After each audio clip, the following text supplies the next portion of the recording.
আজকে হচ্ছে father's day, তার সাথে জামাই ষষ্ঠী। জামাই ষষ্ঠী তো দীপঙ্কর দাকে কালকে মা নিজের মতো করে আয়োজন করে দিয়েছে, আমি কোনো ভিডিও কিছু নিতে পারিনি। কিন্তু যেহেতু আজকে ফাদার্স ডে প্লাস বাবার যেহেতু এখন আর জামাই ষষ্ঠী হয় না, কারণ আমার দাদু দিদা কেউই বেঁচে নেই, তো সেই কারণে ভাবলাম আমি আর দিদি মিলে বাবাকে আজকে জামাই ষষ্ঠী প্লাস ফাদার্স ডের জন্য কিছু একটা আয়োজন করে দেবো বল। তো দিদিও কিছু বানিয়েছে, আমি এখন বানাবো হচ্ছে পনির ভাপা। আজকে হচ্ছে ফাদার্স ডে, আর ফাদার্স ডেতে বাবার জন্য আমি আর সোনালি মিলে কেক আনিয়েছি। কোথা থেকে আনালি জানো? কি ফ্রেঞ্চ লভ ক্যাফে একটা, ওই তোর French love bakery and cafe, হ্যাঁ সল্ট এখান লেকে থেকে বেন্টো কেক আনিয়েছি 325 টাকা। তার সাথে আমাদেরকে এই 8 পিসের মনে হয় একটা ব্রেড ফ্রি দিয়েছে। না, আজকে ওদের ছিল যে আজকে সব অর্ডারের সাথে এই ব্রেডটা ফ্রি আছে। এদের ক্যান্ডেল আর এও দিয়েছে সোনালি দেয়। আমরা কেকটা খুলে দেখি কি কেক অর্ডার দিল আমার দিদি। ওয়াও সোনালি, কিন্তু এটা বেন্টো নয় বনু, ভালো ভালো, তুই দেখ। কিন্তু এই কেকটার এটা কোথায় গেছে? এখানে এটা দেয়নি কেন আমাদের? খেয়ে দেখা যাবে কিরকম। আমরা এখন পনিরগুলোকে ছোট ছোট করে পিস করে নেব, তারপরে হচ্ছে পনিরগুলোকে ভাজবো, তাই তো? তারপর ভাপা বানাবো। মানে এই যে একটু জলে ভিজিয়ে রাখবো, তারপরে ভাপা চাপা নাবার বানাবো।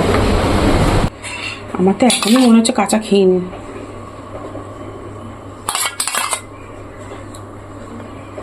দিয়ে একটু ভালো করে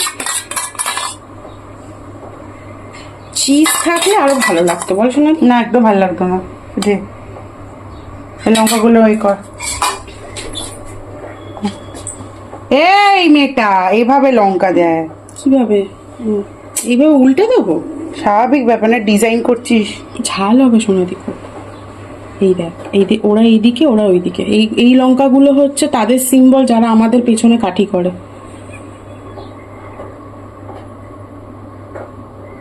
জল গরম করতে বসিয়ে দিয়েছিস? ইয়েস, এইটা হচ্ছে লাগাবো। তার আগে একটা কথা বলি। কি লাগাবি? মানে থাক না, এটা বল। এটা হচ্ছে মানুষের মুখ বন্ধ করলাম যারা আমাদেরকে বন্ধ করার চেষ্টা করে। এবার এই জলে জল বেশি হয়ে যায়নি তো? তুই বসা। না ঠিক আছে। হ্যাঁ বেশি হয়ে গেছে, এই দেখ। কোথায়? না ঠিক আছে, শিলনোড়াটা দিয়ে দে, করে কাঁপবে তো না হলে। কাজ যদি এটা ছুঁড়ে তাদের মারতে পারতাম। একটু বক বক কর দি। খাবার জন্য স্পেশাল কি বানালি? আমি এটা আমার শাশুড়ি মায়ের কাছ থেকে শিখে এসেছি। এই থালাটা না, এই যে এই চিংড়ি মাছ ভাজাটা, এটা আমার শাশুড়ি মায়ের থেকে শেখা। তো ওই আমি কালকে খেয়ে এসেছি, তাই আমি ভাবলাম আজকে আমার বাবাকে এটা করে বানিয়ে খাওয়াবো। মানে ফাদার্স ডে স্পেশাল? হ্যাঁ, ফাদার্স ডে স্পেশাল। আমি জানি না কেমন হয়েছে, কিন্তু আমার শাশুড়ি মায়েরটা খুব ভালো হয়েছিল খেতে। এটা কি মানে কি কি দিয়েছিস? সেটা চিংড়ি মাছে এখানে তোর ওই পোস্ত দেওয়া আছে। পোস্ত ওই যে তখন তোকে বললাম না, এই বাটাটা আমি এটার মধ্যেই বেটে দিয়ে দিয়েছিলাম। ওই পোস্ত, চীনাবাদাম আর একটু সাদা তিল দিয়েছি। আচ্ছা, নুন মিষ্টি যা যা লাগবে। এটা কিন্তু আমরা বাঁধবো না, এটা এইভাবেই আমরা কড়াইতে তেলের মধ্যে ভেজে দেবো। লাউ পাতা তো এগুলো? হ্যাঁ, লাউ পাতা একটু সেদ্ধ করেছিস মনে হচ্ছে? একটু সেদ্ধ করে এ করা আছে। আচ্ছা চলো, নিয়েছি। তো এটা আমরা প্যাক করতে থাকি, তারপরে আসছি আবার। এখানে লাউ পাতার ভাপার চিংড়ি রেডি হচ্ছে, তাই তো? দেখে তো হেভি টেম্পটিং লাগছে, এবার খেতে কেমন হয়? খেতে আশা করি ভালো হবে। বললাম আমি ফার্স্ট টাইম বানাচ্ছি, কালকে দেখে এসেছি, আজকে বানিয়ে দিচ্ছি এখানে। এটা হচ্ছে আমাদের জামাই ষষ্ঠী, জন্মদিন প্লাস বাবার ফাদার্স ডে স্পেশাল মেনু। বল সোনাদি। আমি কখনো এসব বানাইনি, মানে এই কলা পাতা দিয়ে বানিয়েছি, আমরা কখনো এরকম ভাবে বানাইনি লাউ পাতা দিয়ে। চাপাতে পাগল।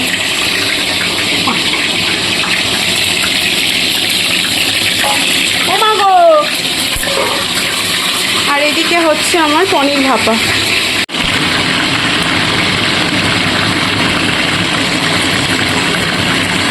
তেলটা বেশি হয়ে গেছে, মা ফোনটা তুই এ করবি, আর তোকে বললাম না চিকেন নিয়ে চিকেন সাথে বানাবো। হ্যাঁ আছি, 11টা পর হয়ে গেছে আমাদের। এই সালা হেভি লাগছে সোনাদি, বল। আর এখানে এই চিংড়ি মাছ, এই লাউ পাতা দিয়ে। এটা হচ্ছে আজকে আমাদের, এটা কমন রেসিপি, মানে মাছ কিন্তু এর পুরটা হলো ইম্পর্টেন্ট। রেসিপিটা কমন, পুরটা ইম্পর্টেন্ট। বাবার জন্য এখানে আমি থালা সাজিয়ে ফেলেছি, শুধু বাটিগুলো তুলবো। এ ভাই ভাঙিস না প্লিজ। এদিকে বাবার ভাতের থালা সাজানো হয়ে গেছে, আর এদিকে বাবার তরকারিগুলো আমরা সাজিয়ে দিয়েছি। ফাদার্স ডের জন্য এখানে আমরা সব কিছু রেডি করে দিয়েছি, আর বাবাও বসে গেছে এখন খেতে। এটা তোমার কেক, আর এখানে সব রান্না ও করেছে আর আমি করেছি। কেমন খাবার বানিয়েছি? এই লাউ ঘন্ট তোমার বউ করেছে। লাউ ঘন্ট তোমার বাজে বউ। আর ভাতও বউ করেছে, ভাত আর লাউ ঘন্ট তোমার বউ। এখন দেখবো। হ্যাঁ, আবার কখন হাতে নিয়ে কাটো। এই হাতে নাও, হাতে নাও, করে নাও, হ্যাঁ করে নাও, হ্যাঁ ঠ্যাংগুলো নড়ে চলে আসবে ভিডিও। ফ্যান তো আসছেই। কাটো কাটো। আরে উড়ে ছুরিটা ঠিক করে দাও। প্যানটা একটুখানি ঠিক করে মধ্যিখান থেকে কাটো। Happy father's day. দিদি যেটা বানিয়েছে লাউ পাতা দিয়ে চিংড়ি মাছের, এটা টেস্ট করে দেখি। এটা একটু গরম গরম খেলে বেশি ভালো লাগতো। হেভি হয়েছে, আমার গায়ে পড়ে গেছে সব। পরলোকিয়া আইসক্রিম ম্যাগনাম।